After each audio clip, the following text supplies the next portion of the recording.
Selamat pagi Bapak Ibu Saudara dikasih Tuhan. Shalom.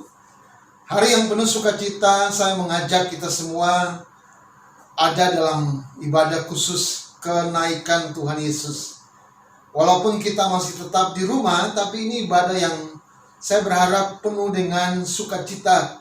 Karena Tuhan tidak pernah tinggalkan kita. Walaupun dia naik ke surga, kembali ke rumah Bapa, tapi dia memberikan jaminan, dia memberikan pengharapan, dia memberikan kehidupan yang kepastian hidup yang kekal bagi kita. Itulah sebabnya saya mengajak Bapak Ibu, mari kita bersukacita, kita masuk di rumah Tuhan. Dan firman Tuhan dalam Ibrani pasal ke-10 di ayat yang ke-22 sampai dengan 23 berkata, "Karena itu marilah kita menghadap Allah dengan hati yang tulus ikhlas dan keyakinan iman yang teguh, oleh karena hati kita telah dibersihkan dari hati nurani yang jahat, dan tubuh kita telah dibasuh dengan air yang murni." Ayat 23 berkata, marilah kita teguh berpegang pada pengakuan tentang pengharapan kita, sebab Ia yang menjanjikannya setia. Saudara yang dikasihi Tuhan, Bapak Ibu, kami sangat bersukacita karena Tuhan menjanjikan kepastian hidup yang kekal, bahkan jaminan tempat kediaman di surga. Itulah sebabnya mari bersukacita dalam ibadah khusus ini, ibadah kenaikan Tuhan Yesus. Jadi saya mengajak Bapak Ibu semua, siapkan hati, kita akan masuk dalam ibadah spesial di pagi hari ini. Selamat beribadah, doa saya Tuhan Yesus memberkati Bapak Ibu semua. Haleluya. Amin. Shalom Bapak Ibu jemaat Tuhan yang dikasihi oleh Tuhan Yesus Kristus. Apa kabar hari ini Bapak Ibu semuanya? Saya percaya bahwa Bapak Ibu jemaat Tuhan ada dalam perlindungan Tuhan Yesus. Pagi hari ini kita merayakan kenaikan Tuhan Yesus. 2000 tahun yang lalu Dia naik ke surga, dan Dia berkata, Dia naik ke surga, tapi Dia menurunkan Roh Kudus. Dia akan memberikan Roh Kudus kepada kita semua, supaya Roh Kudus itu yang akan menghibur kita, yang akan memberikan kekuatan kepada kita ketika kita menjalani pergumulan-pergumulan kita. Ada penghiburan dari Roh Kudus. Mari Bapak Ibu semuanya, kita siap beribadah kepada Tuhan, dan kita angkat satu pujian, yaitu dia yang mengatakan bahwa Roh yang hidup itu memenuhi kita dan mengalir di dalam kita, dan jiwa kita tenang bersama dengan Dia di dalam naungan kembang tangan Tuhan.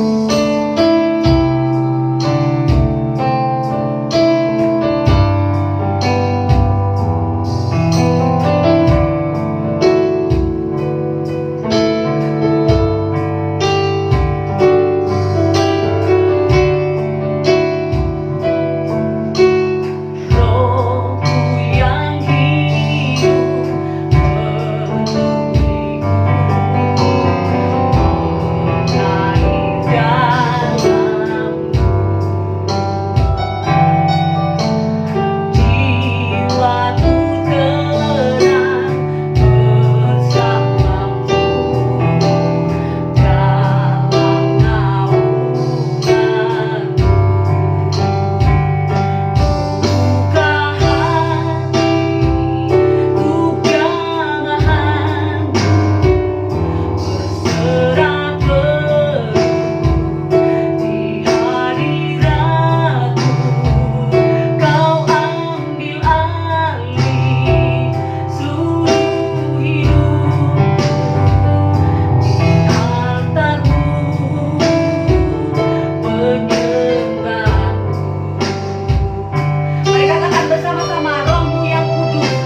Pagi hari ini hamba-Mu bersama dengan jemaat Tuhan yang berada di rumah masing-masing, kami bersatu hati datang tersungkur di bawah kaki salib-Mu, membawa hidup kami kepada Engkau, membawa hati kami kepada Engkau. Kami siap menyembah Engkau di dalam roh dan kebenaran. Ampuni kami Tuhan, layakkan kami Tuhan untuk menyembah Engkau Tuhan, untuk meninggikan nama-Mu, untuk bersekutu dengan Engkau. Terima kasih Tuhan Yesus. Terima kasih untuk kenaikan-Mu di surga. Ketika Engkau naik ke surga, Engkau berjanji bahwa Engkau memberikan Roh Kudus bagi kami. Terima kasih Roh Kudus yang setiap saat bersama dengan kami, yang setiap saat melawat kami Tuhan. Terima kasih pagi hari ini Engkau siap menyembah Tuhan.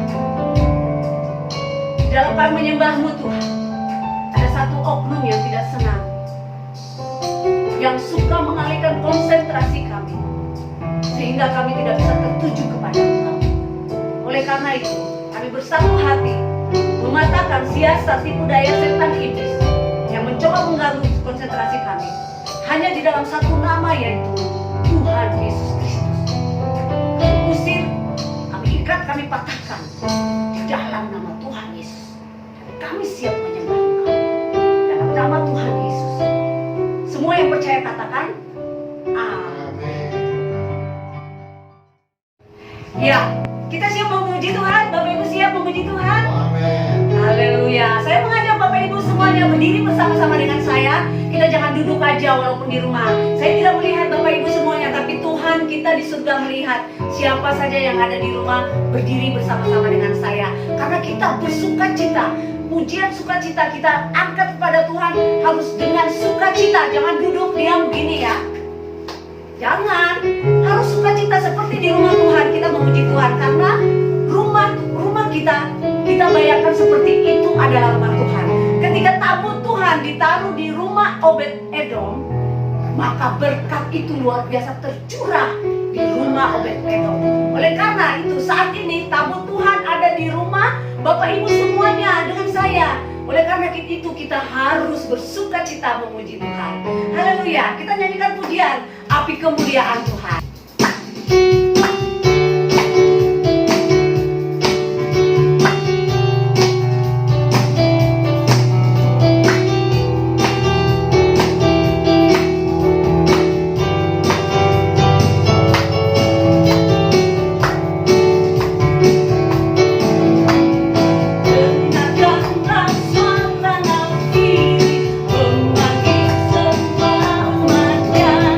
Dari seluruh penjuru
Saudara sekalian, mari kita bersama-sama ambil Alkitab kita. Kita buka dalam Injil Yohanes, satu pasal yang penuh dengan kepastian kehidupan kekal, itu pasal 14. Judul yang disampaikan oleh Lembaga Alkitab Indonesia adalah Rumah Bapa. Saya mengajak Bapak Ibu kita baca ayat yang pertama sampai ayat yang ketiga. Saya akan bacakan dan Bapak Ibu ikuti atau baca di Alkitab di rumah masing-masing.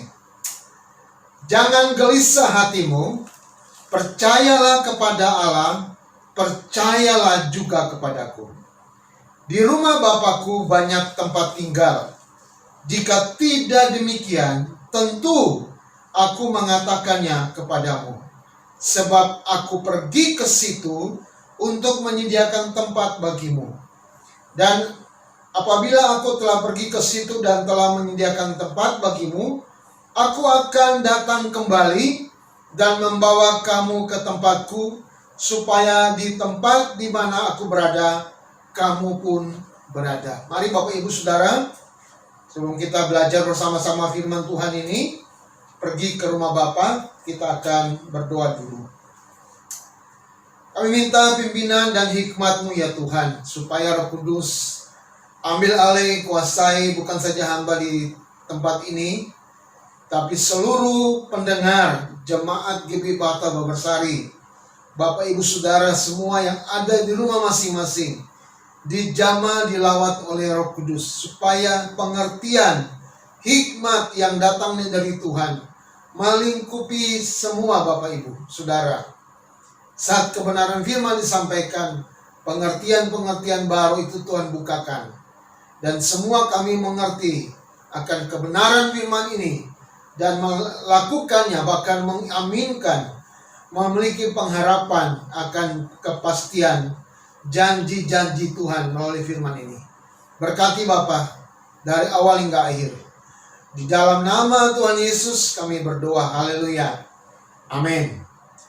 Nah, Bapak Ibu Saudara yang dikasihi Tuhan, kalau bicara tentang kematian dan kebangkitan, itu adalah topik atau pengajaran yang fundamental bagi setiap orang percaya. Artinya setiap kita yang mengaku Yesus sebagai Tuhan dan Juru Selamat, bukan saja mengaku Dia, tapi memahami tentang bagaimana rencana Allah dalam dirinya, baik melalui kematian dan kebangkitan, bahkan kenaikannya di surga. Itulah sebabnya perlu ada pengertian-pengertian baru. Perlu adanya pemahaman-pemahaman baru yang dibukakan, supaya setiap saat kita belajar firman Tuhan, kita diberikan pengertian-pengertian itu. Kalau tidak, pikiran kita tidak akan bisa memahami kenapa Yesus mati, kok bisa bangkit, bahkan naik ke surga. Saya tidak terlalu heran kalau saudara mungkin masih bingung. Karena para murid pada waktu itu pun tidak terkecuali Petrus, seorang yang agresif. Saya sering menamakan dia, memberi julukan dia ketua kelas di kelasnya Tuhan. Dia masih bingung karena dia belum memahami itu. Walaupun dalam Alkitab Perjanjian Lama menubuatkan bahwa Yesus akan mati, dikuburkan, Yesus akan bangkit, tetapi selama itu mereka belum mengalaminya, mereka belum melihat. Apalagi melihat kenaikan di surga, sama sekali belum. Itulah sebabnya secara pelan-pelan, sejak awal pelayanannya, kebersamaannya, Tuhan Yesus dengan mereka, para murid itu, Dia menceritakan, Dia menyampaikan, bahasa saya dia menyentil sedikit demi sedikit, bahwa rencana Allah baginya, yaitu datang ke dunia supaya menyelamatkan umat manusia dengan jalan mati dan dikuburkan, bahkan nanti bangkit dan naik ke surga. Itulah sebabnya dia sampaikan itu bukan saja bagi para murid, tetapi juga bagi orang-orang Yahudi. Saudara bisa perhatikan mundur sedikit di pasal yang ke-7 dari Injil Yohanes ini. Di ayat yang ke-34, Yesus mengatakan kepada para orang Yahudi begini, "Kamu akan mencari aku, tetapi tidak akan bertemu dengan aku, sebab kamu tidak dapat datang ke tempat di mana aku berada. Ini ungkapan yang Yesus sampaikan bukan saja bagi orang Yahudi, tetapi nanti di kemudian hari, khususnya di akhir pelayanannya, Tuhan menyampaikan ulang, walaupun dengan bahasa yang lemah lembut dan bahasa yang bukan frontal kepada para murid itu. Dia berkata, hati-hati sekali pada mereka. Jadi saudara bisa lihat ayat yang pasal 13. Di ayat yang ke-33, Yesus seakan-akan mengulangi perkataan atau pernyataannya kepada para orang-orang Yahudi sebelumnya. Di ayat yang ke-33 dia berkata, pasal 13 ayat 33, hai anak-anakku. Ya, ini bentuk jamak dari kata teknion. Jadi ini menunjuk ungkapan yang disampaikan seorang ayah kepada anaknya. Dikatakan, hai anak-anakku, hanya seketika saja lagi. Jadi secara tidak langsung Yesus mengatakan, ini sudah hampir selesai waktuku di bumi. Sebentar lagi aku akan pergi. Artinya dia akan menyerahkan diri dan dia akan mati, dibunuh mati, lalu dikuburkan, bahkan nanti bangkit dan naik ke surga. Dan itu dia tahu bahwa mereka belum siap. Karena selama ini mereka menganggap Yesus itu figur yang apa-apa siap menolong mereka. Mereka menjadikan Yesus sebagai figur yang sangat dikagumi. Tapi Yesus berkata, hai anak-anakku, hanya sedikit saja lagi. Saya ulangi ayat 33 ini ya.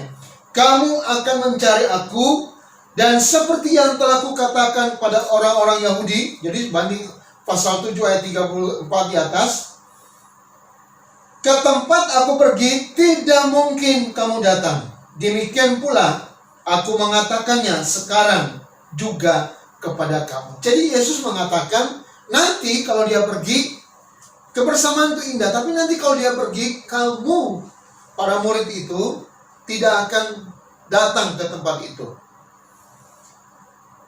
Pernyataan itu, saya mempelajari itu merasuk ke bahasanya agak kasar, ini merasuk pikiran Petrus. Sehingga, walaupun Yesus menyelipkan kata-kata atau perintah baru di ayat 34 dan 35, tapi itu tidak efek bagi Petrus. Seakan-akan Petrus mengesampingkan pernyataan Tuhan Yesus bahwa kamu harus saling mengasihi karena itu bukti bahwa kamu adalah muridku. Dia lebih fokus kepada kata-kata perpisahan Tuhan Yesus yang disampaikan dengan bahasa yang santun tadi. Itulah sebabnya di ayat yang 36, saudara perhatikan, ini masih saya katakan pengantar di pasal 13. Di ayat yang ke-36, Petrus fokus pada kata-kata perpisahan itu. Dan dia berkata begini, Tuhan, kemana engkau pergi? Jadi dia kepo banget, mau pingin tahu.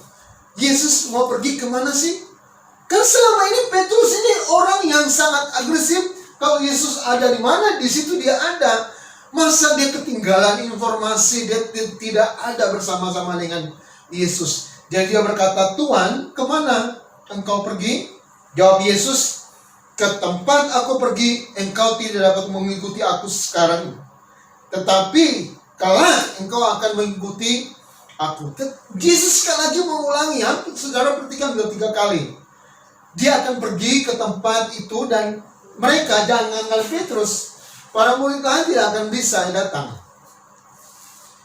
Tapi dia mengingatkan, kelak Petrus, kamu akan nyampe juga ke situ. Saudara dikasih Tuhan, kata-kata perpisahan itu membuat bukan saja Petrus, tapi Thomas kurang lebih mana ya? Thomas dia berkata di ayatnya yang kelima, pasal 4 ini, 14 maksudnya. Dia berkata, kata Thomas kepadanya, Tuhan, kami tidak tahu kemana engkau pergi. Jadi bagaimana kami tahu jalan ke situ? Ini pertanyaan yang ada signifikan, ada hubungan dengan pernyataan atau pertanyaan Petrus. Mereka kepo banget para murid ini, pengen tahu. Selama ini kok mereka nggak tanya, padahal di akhir-akhir pelayanan bersama dengan Yesus. Di akhir-akhir kebersamaan Yesus, ada di tengah-tengah mereka. Mereka ingin tahu kemana pergi. Ketidakpemahaman Petrus sampai niat untuk mau berkorban. Kalau saudara perhatikan ayat 37 dan 38, pasal 13, dia mau berkorban, dia mau serahkan nyawanya. Dan Yesus bilang, wah itu tidak bisa, kamu tidak bisa serahkan nyawanya. Nah saudara, mari kita melihat pelajaran lebih lanjut. Ini hal-hal yang menarik untuk diperhatikan. Sebenarnya saudara, saya mau katakan, para murid sedang mengalami apa yang namanya depresi iman. Saya mau ulangi sekali lagi. Ini masa di mana mereka mengalami depresi iman, akan kehilangan figur sebagai guru Yesus, sebagai guru mereka yang selama ini mereka kagumi, mereka kasihi, tapi nanti akan berpisah dengan mereka. Nah, mari kita akan belajar lebih lanjut apa yang dimaksudkan dengan depresi iman tadi. Saudara, dengan menyadari bahwa para murid sedang mengalami depresi iman, Yesus memulai dengan kalimat yang menguatkan mereka. Yesus berkata di pasal 14 Injil Yohanes ayat yang pertama, janganlah gelisah hatimu. Wow, kata ini menarik. Jangan gelisah. Siapa di antara Bapak Ibu Saudara yang tidak pernah gelisah? Merasa strong terus, kuat, merasa tidak pernah kecewa, tidak pernah galau hatinya.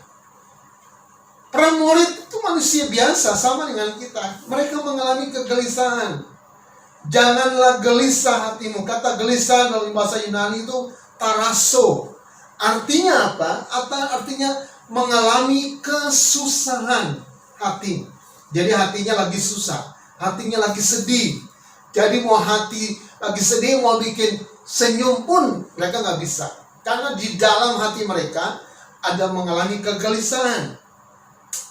Jadi kata kegelisahan ini berkaitan dengan, kalau bahasa Indonesia berkaitan dengan resah. Ya, resah dan gelisah. Dua kata itu selalu sinonim. Kalau saudara buka kamus, saudara bisa lihat resah atau gelisah. Resah atau gelisah itu ada sesuatu yang tidak tenang dalam hati. Ada mengalami kondisi yang gugup. Atau berkaitan dengan rusuh hati. Hati bisa rusuh, bisa. Hati mengalami ketidaktenangan. Ada pergolakan karena pikiran. Ya, karena ada sesuatu yang berkecamuk dalam hati kita sehingga kita tidak tenang. Jadi itulah sebabnya wajar kalau Yesus mau menenangkan hati mereka. Yesus berkata, jangan gelisah hatimu. Kemudian jawabannya kalau gitu jangan gelisah, Yesus menyambung dengan kalimat percayalah kepada Allah. Ya, percayalah kepada Allah, percayalah juga kepadaku. Ini satu kalimat, bukan saja kalimat imperatif, kalimat pernyataan, tapi juga kalimat perintah. Tadi indikatif kalimat pernyataan, dan kalimat perintah imperatif. Dua kalimat ini saling menopang, saling mendukung satu sama lain. Artinya Yesus bukan saja menyatakan ini satu pernyataan, kalau kamu supaya jangan gelisah, kamu harus percaya kepada aku dan percaya kepada Allah dan juga percaya kepada aku. Kalau terjemahannya berkata begini, saudara, kamu percaya kepada Allah, percayalah juga kepada aku. Kalau kamu percaya kepada Allah, harus juga percaya kepada aku. Jadi tidak bisa percaya kepada Allah tanpa percaya kepada Yesus. Kok bisa? Ya bisa. Karena ada kesamaan, kesejajaran, kesetaraan antara Allah dan Yesus. Karena keilahiannya. Walaupun fungsi atau tugasnya berbeda. Karena keilahiannya mereka adalah satu. Saudara yang dikasih Tuhan, saya mau katakan sekali lagi bagi kita. Ini jalan keluar yang Yesus sampaikan kepada para murid. Dan jalan keluar ini adalah resep yang manjur juga bagi kita, orang percaya pada dekade sekarang ini. Yesus berkata bahwa percayalah kepadaku, percayalah kepada Allah dan juga percayalah kepadaku, supaya jangan resah, jangan gelisah hatimu, percaya kepada Allah. Setidaknya saudara bisa perhatikan kata ini penting, begitu penting, makanya di ayat 11 Yesus mengulangi lagi pasal yang sama, maksudnya Injil Yohanes pasal 14 dikatakan ayat 11, percayalah kepadaku bahwa aku di dalam Bapa dan Bapa di dalam aku. Itu dia. Jadi kenapa kita tidak bisa memisahkan antara kepercayaan kepada Allah dan kepercayaan Bapa? Karena satu kesatuan itu. Percayalah kepadaku bahwa aku di dalam Bapa dan Bapa di dalam aku. Atau setidak-tidaknya percayalah karena pekerjaan-pekerjaan itu sendiri. Apa yang Yesus kerjakan bukan karena dia mau, tapi dia melakukan kehendak Bapa. Itulah sebabnya apa yang Yesus kerjakan itu dengan secara tidak langsung itu adalah pekerjaan yang datang dari Allah yang mengutus dia. Jadi saudara, kata-katanya menguatkan bagi para murid. Dan kalau Yesus sampaikan kepada kita pada masa kini, percayalah kepada Allah. Saya percaya. Percayalah pada Yesus. Itu yang sedang masalahnya. Kalau bicara percaya kepada Allah, mungkin semua orang dunia ini bisa menerima. Karena apapun agama kita, kepercayaan kita, kita mengenal Allah yang satu, Allah yang esa itu. Tapi kalau percaya kepada Yesus, tidak semua orang mau. Karena mereka punya jalan-jalan atau jalur kepercayaan masing-masing. Nah saudara yang dikasihi Tuhan, dengan kondisi seperti ini, Yesus sedang menguatkan para murid. Jadi baik kalimat perintah maupun kalimat pernyataan itu, Yesus setidaknya membuat mereka supaya mereka iman jangan hancur. Karena sebentar lagi kenyataan realita bahwa Yesus akan mati, bahkan nanti dia akan dikuburkan, tapi nanti bangkit dan naik ke surga. Jadi mereka yang belum pernah melihat mujizat seperti itu harus disiapkan hatinya dulu. Supaya pertama-tama jangan sebagai seorang murid mereka galau, mereka resah hati. Ya, kalau para pengikut seperti Klopas dan temannya pulang ke Emmaus itu biasa. Tapi kalau itu dilakukan oleh seorang rasul atau para pengikut Yesus yang ada di ring satu Yesus, itu mah kebangatan.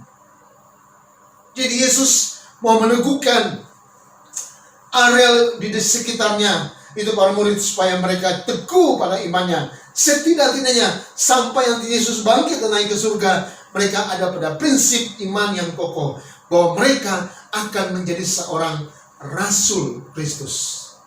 Saudara yang dikasihi Tuhan, sama halnya dengan saudara dan saya, Bapak Ibu semua, saat ini mungkin konteksnya berbeda, tapi setiap hari pertanyaan Yesus atau pernyataan dan pertanyaan itu mengulangi kembali, diulangi kembali maksudnya dalam hati kita. Percayakah kepada Allah? Percayakah kepada Yesus? Kalau sudah percaya kepada Allah, berarti saudara juga harus percaya kepada Yesus. Karena Allah dan Yesus Bapa dan Anak itu satu. Dan saudara perintahnya menguatkan.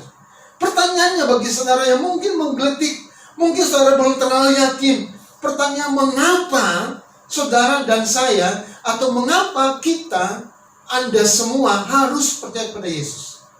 Itu pertanyaan yang penting dalam masalah-masalah penginjilan. Mengapa bukan saja ikut jalur saya? Mengapa harus melalui Yesus? Saudara, karena sekali lagi saya mau katakan, tidak ada seorang pun manusia yang berdosa yang bisa membawa dirinya sendiri datang kepada Allah. Saya ulangi sekali lagi, karena tidak ada mungkin seorang manusia yang berdosa bisa datang sendiri kepada Allah kalau tidak melalui Yesus. Ini garis bawahi hal penting. Tidak ada mungkin, tidak akan mungkin saudara datang sendiri kalau tidak melalui Yesus. Kenapa saudara ini? Di pasal 17, saudara lihat pasal 17 ayat yang ketiga. Firman Tuhan berkata ayat yang ketiga, inilah hidup yang kekal itu, yaitu bahwa mereka mengenal Engkau satu-satunya Allah yang benar dan mengenal Yesus Kristus yang telah Engkau utus. Jadi Yesus adalah utusan Bapa. Dia datang dari surga. Dia datang dari surga dan dia masuk ke bumi. Itulah sebabnya kalau kita mau pulang ke Bapa, kita mau datang kepada Bapa, harus melalui Yesus. Karena prinsip atau rumusnya harus melalui orang yang datang dari surga. Kalau orang itu tidak datang dari surga, ngapain kita ikut dia? Dia tersesat di jalan karena dia tidak tahu arah surga kemana dan di mana. Jadi percayalah kepada orang yang datang dari surga. Kalau saudara mau percaya ke surga, ikutilah orang yang datang dari surga. Amin. Percayalah pada Yesus. Itu alasannya. Karena tidak mungkin saudara mau bayar berapa banyak pun, saudara tidak punya akses untuk datang kepada Bapa di surga. Dan kedua, kenapa kita harus percaya Yesus? Karena Yesus satu-satunya pengantara bagi kita. Dia satunya jalan yang disediakan Allah bagi kita. Itulah sebabnya dia berkata, akulah jalan dan kebenaran dan hidup. Saudara lihat pasal 14 ini ayat 6. Kata Yesus padanya, akulah jalan dan kebenaran dan hidup. Tidak ada seorang pun yang datang kepada Bapa kecuali kalau tidak melalui aku. Tidak ada seorang pun yang bisa sampai ke Bapa kalau tidak melalui aku. Itulah sebabnya saudara bisa memahami Allah mengasihi manusia. Kasih Allah yang besar itu dinyatakan dengan Allah mengambil inisiatif supaya dia mengutus Yesus. Dia mengutus perintisnya, Yesus sebagai perintis. Yesus yang membuka jalan dan dia bisa datang kepada dunia. Dia menyelamatkan manusia di dalamnya yang berdosa dengan cara mati di kayu salib, dikuburkan, nanti bangkit dan bahkan naik ke surga. Jadi dia tahu dalam pulang ke situ, percaya kepada Yesus, bukan saja kepada Allah. Secara universal kita percaya, tapi pengantara itu yang harus dipercayai. 1 Yohanes 1 ayat 11 pasal 1 Yohanes pasal 5 ayat 11 sampai 13, inilah jaminan keselamatan yang sejak masih sekolah minggu saya sudah belajar itu. Saya sudah disuruh hafal. Ayatnya berkata bahwa inilah kesaksian itu.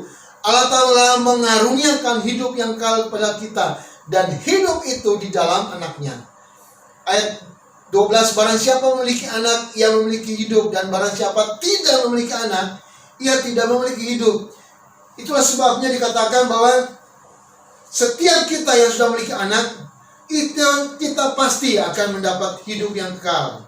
Setiap orang yang percaya kepada anak, dia akan memiliki hidup yang kekal. Setiap orang yang tahu kepada keselamatan anak, dia pasti mendapat keselamatan itu. Jadi Bapak Ibu Saudara yang dikasihi Tuhan, mari kita percaya kepada Yesus. Karena Yesus satu-satunya jalan. Dia adalah akses yang menuju ke situ. Dia adalah jalan, dia adalah pengantara. Yesus, dia membuka jalan bagi kita. Nah saudara, kita mau belajar bagi dua hal penting. Kalau Yesus pergi atau naik, terangkat ke surga, kembali ke dalam rumah Bapa, apa yang saudara dan saya terima? Atau berkat rohani apa yang kita terima? Kita boleh menjujurkan mata, tapi ada sesuatu yang penting yang sediakan Yesus bagi kita. Mari kita akan belajar dua hal penting ini. Mengapa Yesus naik ke surga, atau apa? Kalau Yesus naik ke surga, apa manfaatnya bagi saudara dan saya?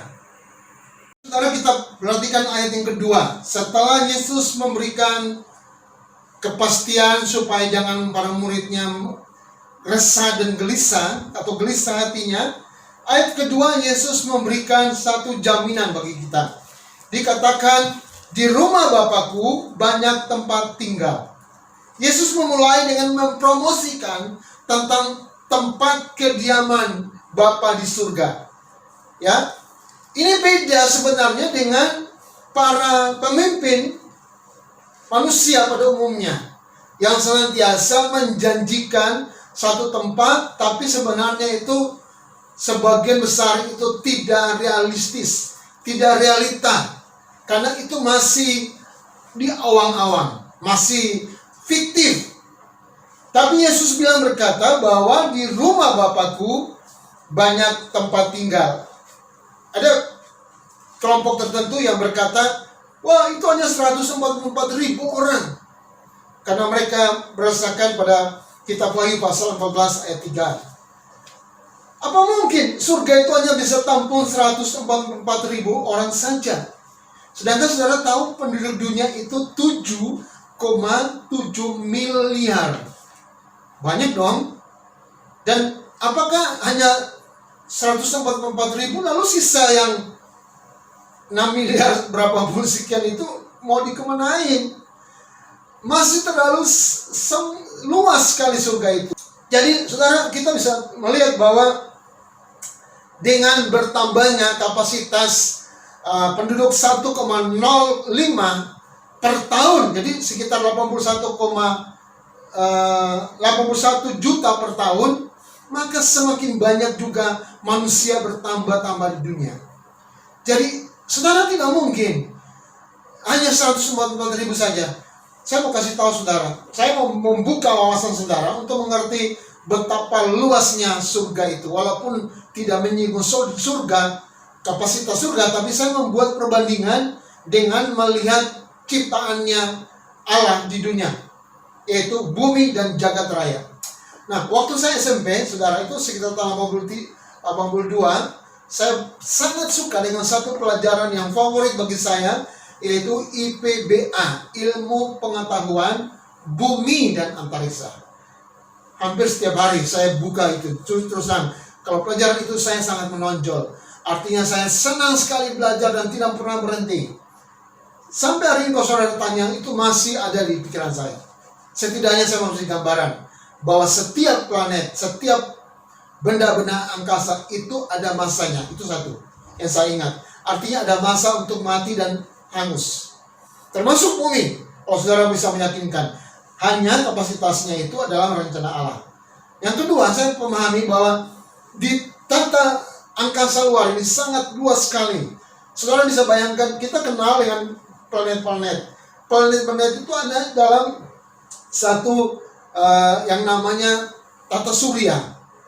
Dan di dalam tata surya itu, dan di dalam tata surya itu berada dalam satu galaksi.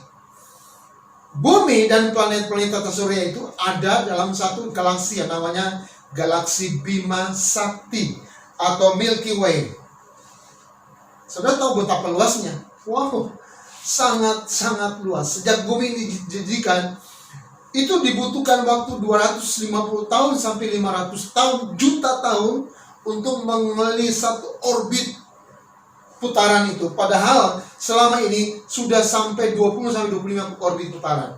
Jadi sudah berapa tahun dunia ini? Sangat ribuan tahun, jutaan tahun. Dan sekali lagi saya mau tekankan, begitu luasnya sampai tidak bisa dihitung dengan kilometer, dihitung dengan per juta cahaya. Jadi kecepatan cahaya itu di ukurannya, luas tata surya itu. Dan satu lagi, saudara, di alam semesta jagat raya ini bukan hanya Bima Sakti, tapi ada 11 galaksi dengan kapasitas masing-masing. Jadi saudara bisa bayangkan, dunia ini aja, itu aja secuil kecil saja. Di atas dunia ada planet-planet yang besar, ada orbit matahari, bintang maharaksasa. Tapi saudara, saya belajar ada bintang yang lebih besar dari matahari, bahkan lebih berkali-lipat kali dari matahari. Dan semua itu semua ada dalam jagat raya, ciptaan Allah. Sangat luas. Masakan surga sempit dibandingkan ciptaannya. Masakan tempat kediaman rumah Bapa itu hanya seluas areal Yabes minta perluas daerahnya. Pasti berlipat kali ganda. Ciptaan itu aja segi besar, begitu besar dalam kacamata manusia, apalagi surga. Jadi saudara, kalau kita Yesus berkata, di rumah Bapakku banyak tempat, jangan geleng kepala, tapi berkata, amin. Masih sangat kapasitas besar sekali. Jadi saudara, siapapun, miliaran orang masuk situ pun masih belum seperempat dengan kapasitas surga itu. Itulah sebabnya kalau Yesus berkata, di rumah Bapakku banyak tempat, saudara berkata, amin. Berarti aku ada punya kesempatan kebagian tempat di rumah Bapa. Saya berkata 7,7 miliar manusia bumi masuk pun belum apa-apanya surga itu masuk. Dan Yesus berkata lagi di ayat yang kedua bagian B, jika tidak demikian, tentu aku mengatakannya kepadamu. Jadi Yesus meyakinkan bahwa kalau saya bohong, aku bilang bohong. Jika tidak demikian, tentunya aku mengatakan kepadamu. Yesus bukan seperti para pemimpin lainnya. Manusia di dunia ini suka menjanjikan sesuatu. Nanti kalau saya berhasil, saya akan bangun ini, saya buat itu. Tapi mereka kenyataannya mengingkari janjinya. Tapi saudara pegang janji Tuhan. Ya dan amin. Kalau dia bilang kalau rumah Bapak itu banyak tempat, saudara berkata, yes, saya pegang janji Tuhan. Tapi saudara, bagian terakhir ayat yang kedua ini berkata, sebab aku pergi ke situ untuk menyediakan tempat bagimu. Ini kemenangan, ini satu pengharapan besar. Itulah sebabnya kita mau belajar bagian pertama. Kalau Yesus pergi kembali ke rumah Bapa di surga, apa untungnya?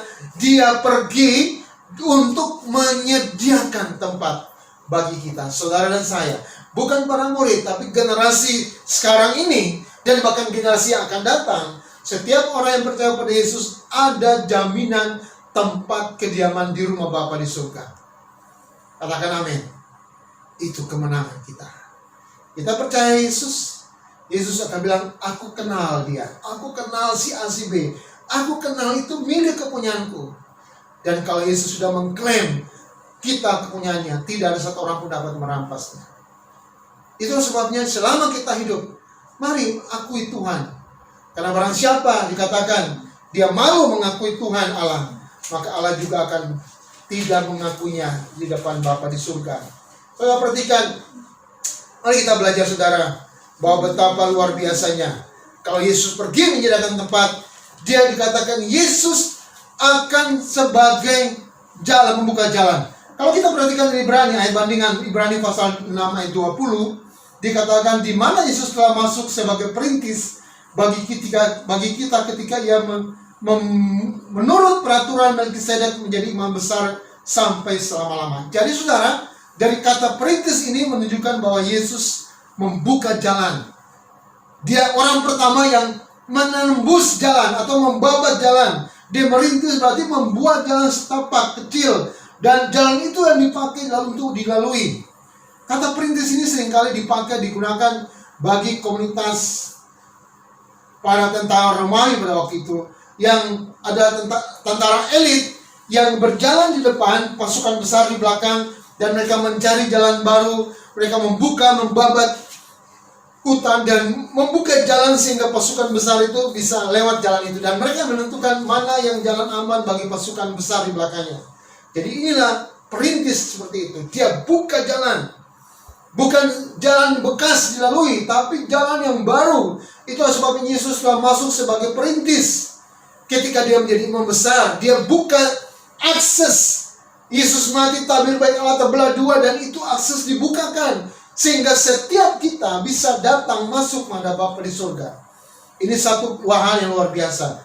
Dia datang ke surga dan datang dari surga dan dibuka jalan bagi kita sehingga semua orang bisa sampai di sana. Ada kepastian tentang tempat kediaman bagi setiap orang percaya, karena Yesus telah menyediakan tempat bagi kita. Saudara yang dikasihi Tuhan, mari jangan ragu. Setiap orang yang mengaku Tuhan di depan manusia, maka Tuhan juga akan mengaku dia di depan Bapa di surga, dan kita diberikan satu tempat kediaman. Yang kedua, yang terakhir, kita mau belajar. Mari kita belajar bersama-sama bagian yang kedua ini, bahwa Yesus pergi bukan saja untuk menyediakan tempat, tapi bagian kedua dikatakan supaya dia datang kembali menjemput kita. Kita perhatikan di ayat yang ketiga bagian B. Kita lompat di ayat ketiga bagian B, dikatakan, aku akan datang kembali dan membawa kamu ke tempatku. Saya senang dengan ayat ini karena ada kepastian tempat kediaman, dan yang kedua ini jaminan sebenarnya bagi kita bahwa Yesus akan datang kembali. Ngapain? Untuk jemput kita. Bukan dibilang kalau Isa datang sendirian, tapi Yesus membawa kita. Dia menuntun jalan kepada kita karena kita buta. Kita tidak tahu jalan ke sana. 4 tahun lalu saya diizinkan Tuhan dengan teman-teman, termasuk istri saya, Bu Gembala, kita ke Korea. Yang menarik sama cerita bahwa misionari Korea bilang, saya duluan ya Bapak Ibu, nanti saya tunggu di airport Incheon. Kita berjalan sendiri, buta sampai Korea. Masuknya bandara, ketemu keluar, baru misionari bilang, ayo, selamat datang, selamat datang. Yesus tidak seperti itu. Dia tidak tunggu di surga. Kalau dia tunggu di surga sampai ayam tumbuh gigi pun kita nggak nyampe. Tapi Yesus datang kembali, saudara. Yesus datang kembali supaya apa? Dia membawa kita ke tempat di mana dia berada. Kedatangan kembali ini adalah jaminan bagi kita. Kalau kita bicara Yesus datang kembali, memang ini kabar yang menggembirakan, karena Alkitab sendiri berkata bahwa ia akan datang kembali. Baik Injil Sinoptis menjelaskan tentang itu. Bahkan Yesus sendiri berkata, bukan saja dalam pasal yang 14 ayat ketiga ini, tapi Lukas 17 ayat 22 dan sampai 24, Yesus bilang, aku akan datang kembali.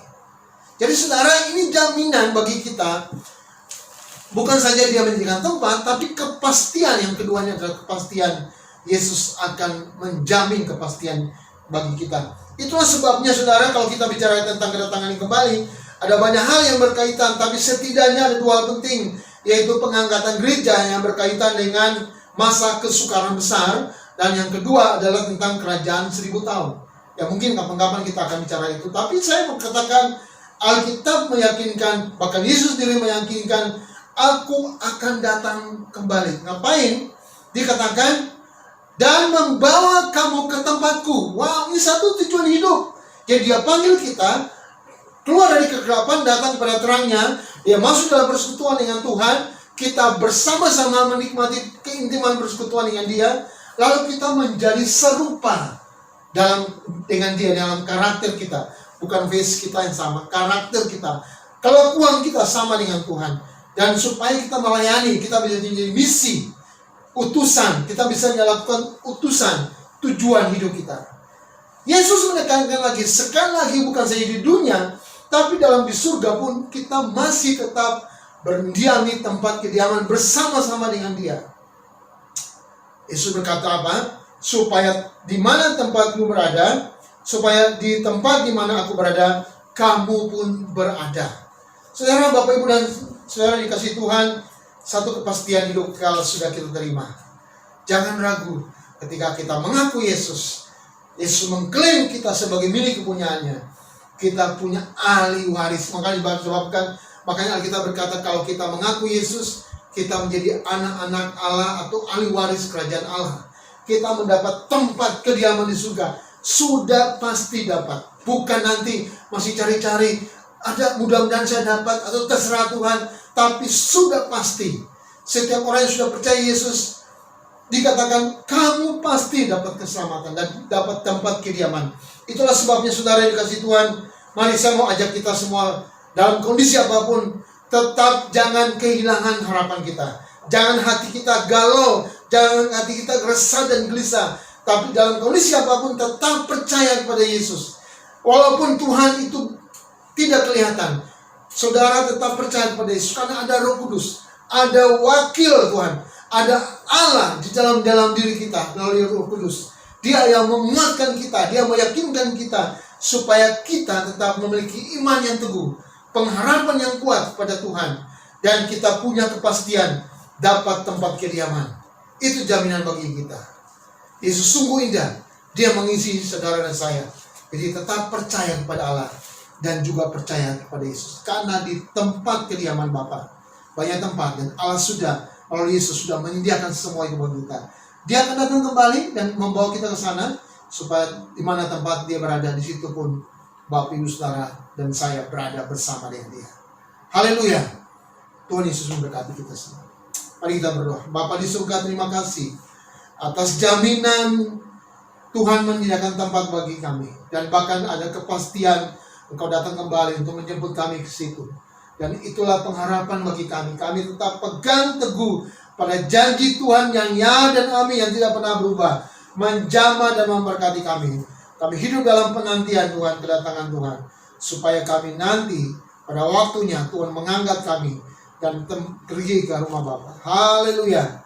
Kami bersyukur. Terima kasih Tuhan. Ini doa kami. Kuatkan dan teguhkan hati semua jemaat, bahkan seluruh pendengar, siapapun mereka. Berkatilah mereka. Di dalam nama Tuhan Yesus kami berdoa. Haleluya. Amin.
pagi hari ini, dan Bapak Gembala akan menutup kita dalam doa penutup sekaligus doa berkat. Namun saya mengajak Bapak Ibu semuanya berdiri bersama-sama dengan saya. Kita naikkan satu pujian yang mengatakan tiap langkah kita diatur oleh Tuhan.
Mari saya mengajak Bapak Ibu semua, kita berdiri bersama-sama. Kita akan mengakhiri ibadah khusus kenaikan Tuhan Yesus. Dan kita akan berdoa, saya akan juga berdoa berkat bagi Bapak Ibu semua. Mari semua kita berdiri bersama-sama, kita berdoa. Allah, di dalam nama Yesus kami sangat bersuka cita dalam merayakan atau memperingati hari kenaikan-Mu di surga. Karena satu kepastian Tuhan janjikan bagi kami, bahwa Tuhan akan menyediakan tempat kediaman bagi setiap orang percaya. Bahkan Tuhan menjaminkan tempat itu, bahkan Tuhan menyediakan juga fasilitas untuk kami datang kepada Bapa, yaitu dengan cara Engkau menjemput kami. Terima kasih untuk jaminan ini. Biarlah ini menguatkan hati seluruh jemaat. Biarlah ini meneguhkan iman, supaya kami semua tidak akan pernah bergeser iman percaya kami kepadamu. Kami tetap pegang janji Tuhan. Kami tetap memiliki pengharapan kepada Tuhan. Jadi kuatkan dan teguhkanlah hati iman Bapak Ibu Saudara semua. Terima kasih Tuhan. Terima kasih. Hamba berdoa biar berkat dan anugerah-Mu Engkau lepaskan, curahkan bagi setiap orang yang menantikan janji-janji Tuhan. Saudara, Bapak Ibu Saudara sekalian, mari tetap beraktivitas di rumah, mari tetap belajar di rumah, dan mari tetap setia dalam ibadah-ibadah di rumah, karena Tuhan memberkati Bapak Ibu Saudara. Damai sejahtera dari Allah Bapa, pimpinan penyertaan dari Tuhan kita Yesus Kristus, bahkan sukacita dari Roh Kudus mewarnai seluruh kehidupan Bapak Ibu Saudara sekalian, mulai hari ini sampai Tuhan Yesus datang kembali. Di dalam nama Yesus, semua yang percaya katakan amin. Haleluya. Selamat pagi, selamat merayakan kenaikan Tuhan Yesus. Selamat beraktivitas di rumah, selamat belajar di rumah, dan tetap beribadah di rumah. Tuhan Yesus memberkati selalu. Amin. Halo semuanya, shalom, selamat pagi. Mana semangatnya? Mana semangatnya? Mana semangatnya? Jadi hari ini aku mau kasih info nih buat teman-teman.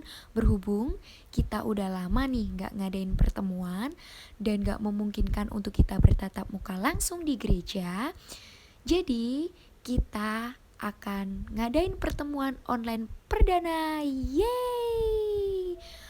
Pertemuan online perdana ini akan diadakan hari Minggu jam 11.15 melalui aplikasi Zoom. Yang belum download, silahkan download lebih dulu di Play Store atau di App Store.